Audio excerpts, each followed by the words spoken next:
नमस्कार, आप देख रहे हैं NBC 24 और मैं हूं आरती बाला आपके साथ। बेतिया राज की जमीन जो है इन दिनों सुर्खियों में है। जी हां, आपको बता दें कि अब सरकार जो है इस पर अपना आधिपत्य कायम करने वाली है, लेकिन कई ऐसे लोग हैं जो इस पर अवैध निर्माण कार्य जो है वो शुरू कर दिया है जिन्होंने, लेकिन सीओ ने इस अवैध निर्माण कार्य पर रोक लगा दी है, जिसके बाद लोगों में हड़कंप मच गई है। जी आपको बता दें कि बेतिया राज की सभी जमीनों पर सरकार जो है वो अपना आधिपत्य करने वाली है अब से जल्द ही, लेकिन कई ऐसे लोग हैं जो अवैध तरीके से इस पर अपना कब्जा जमाए हुए हैं और अब सीओ ने अपनी पहली कार्रवाई शुरू की है और कार्रवाई के बाद ही लोगों में हड़कंप। तो बता दें आपको कि बेतिया राज की जमीन पर हो रहे अवैध निर्माण पर प्रशासन ने रोक लगा दी है। सीओ ने इस मामले में एक्शन लिया है। बताया जा रहा है कि प्रकाश नगर में बेतिया राज की भूमि पर निर्माण कार्य चल रहा था। बिहार सरकार बेतिया राज की जमीन अपने अधीन करने के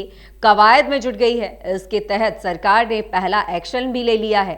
सरकार के एक्शन से जमीन मालिकों में हड़कंप मच गई है। दरअसल जानकारी के अनुसार कटिहार के प्रकाश नगर में बेतिया राज की भूमि पर अवैध निर्माण कार्य करते पाए जाने वाले पर प्रशासन ने रोक लगा दी है। क्या है पूरा मामला, ये विस्तार से समझ लेना अब बेहद जरूरी होगा। तो बता दें आपको कि प्रकाश नगर में बेतिया राज की लगभग 1.5 कट्ठा भूमि पर एक व्यक्ति द्वारा बिना अनुमति के बाउंड्री वॉल का निर्माण किया जा रहा था। अंचल प्रशासन ने इस मामले में स्वतः संज्ञान लेते हुए जांच कराई और निर्माण कार्य पर रोक लगा दी। जांच में पाया गया कि ये भूमि खाता 8 और खेसरा 259 की है, जो बेतिया राज की है और इसका किसी व्यक्ति के नाम पर दाखिल खारिज नहीं हुआ है।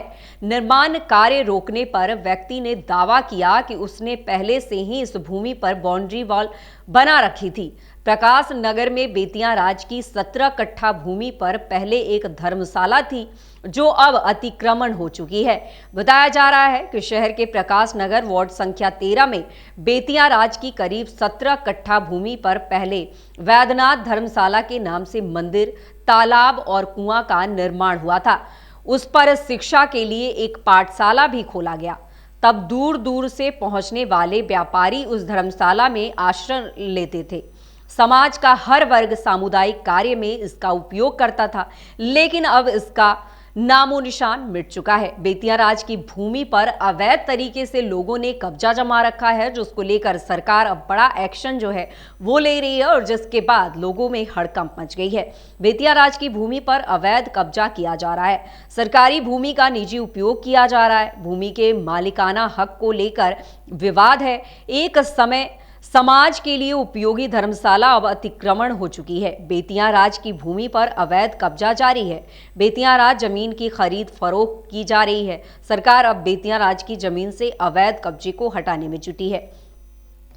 तो मतलब साफ है कि बेतिया राज की जो जमीन है उस पर लोग अवैध तरीके से कब्जा किए हुए हैं। कईयों ने इस पर घर बनाकर पहले से ही रहना शुरू कर दिया है, तो कईयों ने अब बाउंड्री देनी शुरू कर दी है, क्योंकि सरकार ने अब ये फरमान जारी कर दिया है कि बेतिया राज के अंडर में जितनी भी जमीनें आती है उस पर अब सरकार अपना कब्जा जमाने वाली है, जिसको लेकर लोगों में हड़कंप मच गई है। और वहीं सीओ ने अवैध निर्माण कार्य पर रोक लगा दिया है, जिसके बाद लोगों में हड़कंप मच गई है। अब इस पर सफाया कैसे होगा, सरकार किस तरह से एक्शन लेती है और किस तरह इस सरकारी जमीन पर अपना आधिपत्य कायम करती है, फिलहाल ये विवादों के बीच बना हुआ है, क्योंकि लोग जो हैं वो अवैध तरीके से इस पर कब्जा कर कर रह रहे हैं। हालांकि उनके पास किसी तरह की कागजी कोई चीजें जो है वो उपलब्ध नहीं है, बावजूद इसके वो अभी भी अड़े हुए हैं, डटे हुए हैं। लेकिन सरकार ने जब शुरू कर दिया है तो ये कार्य और आगे तक जाएगा और फिलहाल किस तरह विरोध का सामना करना पड़ता है सरकार को, ये तो आने वाला वक्त बताएगा। लेकिन फिलहाल जिस तरह से अवैध तरीके से कब्जे किए जाने का सिलसिला शुरू है, अब सरकार के एक्शन से जरूर हड़कंप मच गई है। तो फिलहाल तमाम ऐसी खबरों से अपडेट रहने के लिए देखते रहें NBC 24।